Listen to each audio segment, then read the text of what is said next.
আসসালামু আলাইকুম। আশা করি সবাই ভালো আছেন। আমার ছোট্ট মেয়ের আবদারের কিছু অংশ।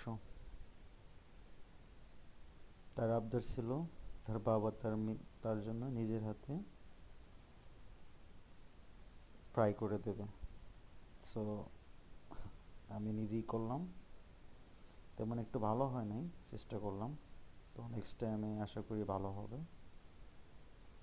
সো আপনারা বলবেন যে কেমন হয়েছে, হ্যাঁ? তো নেক্সট টাইম ট্রাই করব ভিডিও করার। আর আমার জন্য দোয়া করবেন এবং আমার পরিবারের জন্য সবাই দোয়া করবেন। সো আপনারা বলবেন কিন্তু কেমন হয়েছে, হ্যাঁ? খাওয়া তো মাইয়ে খাবে, আর আপনারা শুধু দেখে বলবেন, হ্যাঁ? আর পরবর্তীতে যদি চাও লোকেশন মেসেজ করে আসবে।